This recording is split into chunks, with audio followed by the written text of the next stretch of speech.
जय जिनेंद्र। नमस्कार।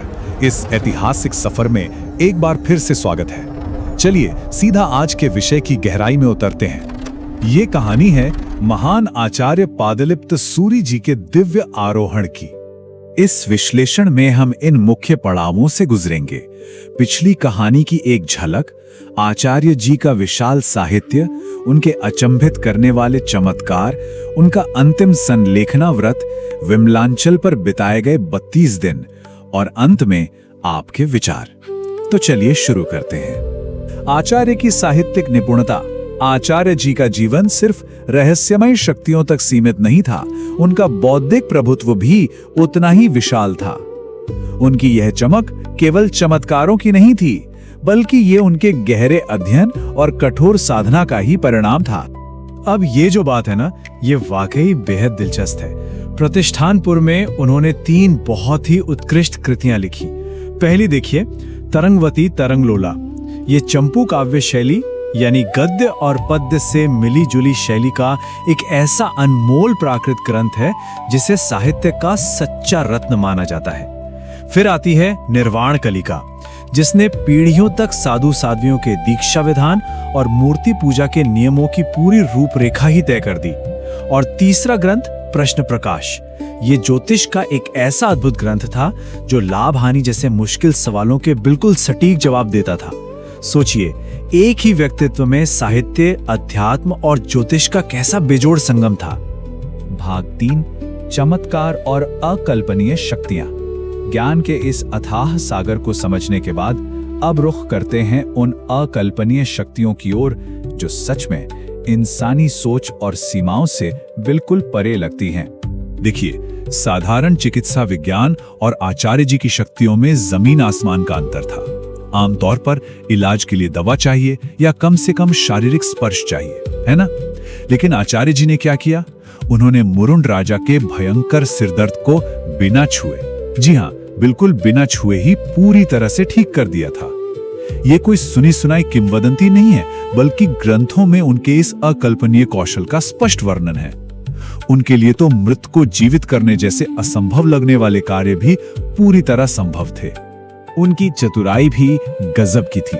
उन्होंने बड़ी ही कठिन परिस्थितियों से रास्ता निकाला और अपने गुरु से बहुत ही युक्ति लगाकर पादलेप विद्या प्राप्त की थी, और इसी विद्या के बल पर उनका हर एक दिन असाधारण बन गया।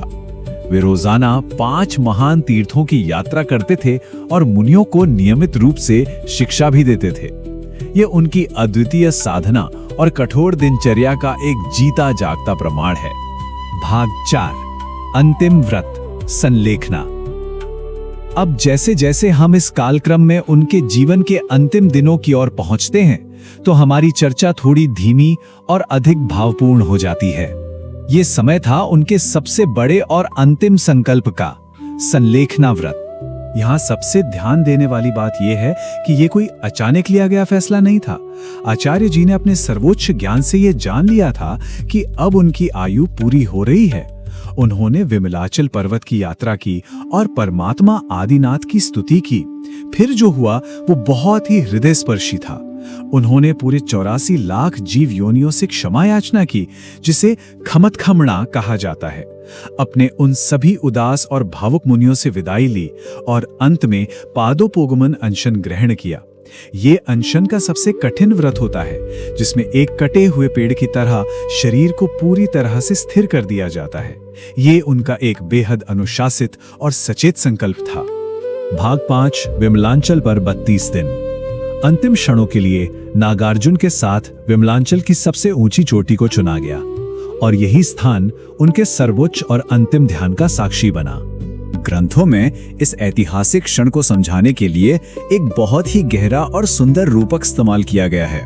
उसमें लिखा है, अपने भौतिक शरीर को एक जीर्ण कुटिया की तरह त्याग देना। ये वाक्य बहुत ही सुंदरता से दर्शाता है कि कैसे उस महान आत्मा ने बिना किसी मोहमाया के अपने पुराने हो चुके शरीर को हमेशा के लिए पीछे छोड़ दिया था। चलिए इस पूरी प्रक्रिया को थोड़ा और करीब से समझते हैं। पहले ही दिन देह से पूरी तरह मोह मुक्त होकर वे शुक्ल ध्यान की परम स्थिर अवस्था में चले गए। धर्म ध्यान रूपी शीतल जल से उन्होंने सभी सांसारिक राग द्वेषों को बुझा दिया। पूरे 32 दिनों तक वे उसी पूर्ण स्थिरता में रहे और फिर 32वें दिन उनकी आत्मा ने इस जीर्ण शरीर को छोड़कर दूसरे देवलोक की ओर आरोहण किया। इसके बाद उनके परम भक्त राजाओं और अनुयायियों ने अत्यधिक श्रद्धा और भक्ति के साथ जय जय नंदा, जय जय भद्दा के जयघोष के बीच अंतिम संस्कार की प्रक्रिया पूरी की। भाग 6, दर्शकों के विचार और हमारी प्रेरणा। इतिहास के इस गहरे और शिक्षाप्रद सफर को तय करने के बाद अब समय आ गया है सीधे आपस में विचार विमर्श करने का, क्योंकि इतिहास केवल देखने के लिए नहीं बल्कि उस पर मनन करने के लिए होता है। जरा सोचिए और बताइए, आचार्य पादलिप्त सूरी जी की इस पूरी ऐतिहासिक यात्रा का कौन सा हिस्सा सबसे ज्यादा प्रभावपूर्ण लगा?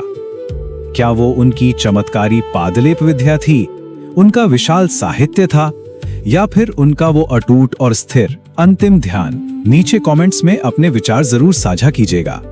एक और बात, इस प्राचीन कथा का ऐसा कौन सा तथ्य है जिसे आज के दैनिक जीवन और हमारे संघर्षों से जोड़ा जा सकता है? क्या वो क्षमा मांगने का महान भाव है या फिर अपनी सीमाओं से परे जाने की अटूट प्रेरणा? ये जानना सच में बहुत दिलचस्प होगा कि इस ऐतिहासिक वैराग्य को आज के आधुनिक संदर्भ में कैसे देखा जाता है। और यहाँ पर परम पूज्य आचार्य श्री धर्म धुरंधर सूरी जी का हृदय से आभार। जानते हैं क्यों? क्योंकि उन्होंने ही कहावली और प्रभावक चरित्र जैसे बेहद प्राचीन और महत्वपूर्ण जैन ग्रंथों के महासागर से इस ऐतिहासिक कथा को एक अनमोल कोहिनूर हीरे की तरह हमारे लिए खोज कर निकाला है। सच मानिए, इन मूल स्रोतों के बिना इतने प्रामाणिक और स्वर्णिम इतिहास का हम तक पहुंचना लगभग नामुमकिन था। अंत में, अगर इस विश्लेषण से इतिहास को जानने की जिज्ञासा और बढ़ी है तो कृपया नीचे लाइक का बटन जरूर दबाएं। इस अद्भुत इतिहास को उन दोस्तों और करीबियों के साथ साझा करें जिन्हें ऐसी कहानियों में गहरी रुचि हो। और हाँ, ऐसी ही सच्ची जैन ऐतिहासिक कहानियों के लिए सब्सक्राइब करना बिल्कुल ना भूलें। याद रखिए, आपके ये लाइक्स, कमेंट्स और जुड़ाव ही इस मंच और प्रस्तुतकर्ता के लिए असली प्रेरणा और वास्तविक भोजन है। इन्हीं से हमें ऐसे और भी सत्य पर आधारित ऐतिहासिक रत्नों को ढूंढकर सामने लाने की ऊर्जा मिलती है। तो अगले विश्लेषण तक ज्ञान खोजने और सीखने की ये रोमांचक प्रक्रिया यूं ही निरंतर जारी रहे।